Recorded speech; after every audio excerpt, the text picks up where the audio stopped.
there's some significant benefits of the iTrack. The first thing is obvious, is the light. The biggest fear is, where is that catheter going?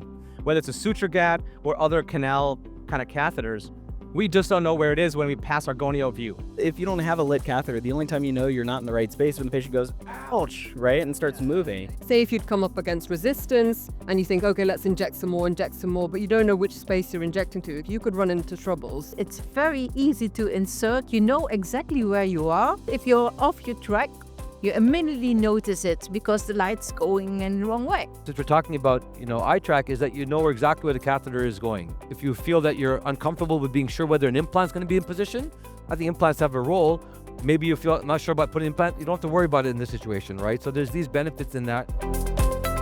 One of the huge advantages of the iTrack Advance and Canaloplasty is being able to treat 360 degrees in one fluid treatment.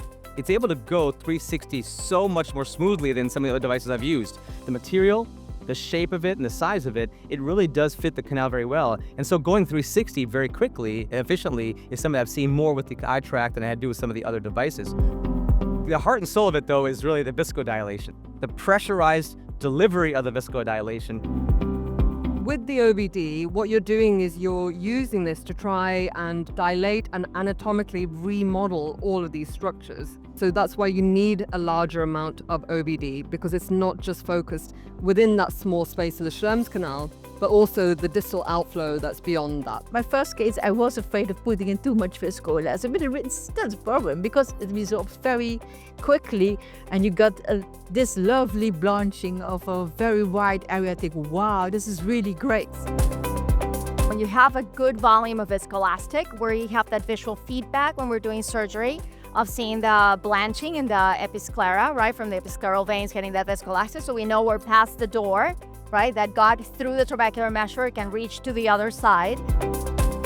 Just as we're retracting back that catheter and returning, my technician's turning, you can see that viscoelastic travel into the episcleral venous system and blanch those vessels. So not blanching with irrigation aspiration, but blanching with visco delivery as we're doing it. So that's the evidence, so to speak, that we are actually pushing viscoelastic into the episcleral venous system to the distal channels as well. A lot of people ask about blanching. I love to see blanching. It makes me feel really good. I delivered OVD where I needed to, and I got distal. It's important to note that just because you don't see blanching doesn't mean you didn't deliver an effective dose and an effective procedure. No doubt every patient's different, but I will say with the new advanced technology, I would say, I'll be honest, if you look at my videos, very little difference in time. So if you're comparing stenting versus canaloplasty, I think the canaloplasty is very efficient.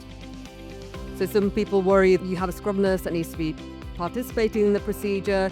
Doesn't that take a bit of time for them to get used to? Yes, the first few cases, it takes a bit of time for everyone to get used to how it's being set up. But then actually they say, you know what, it's quite nice to be involved in the surgical procedure.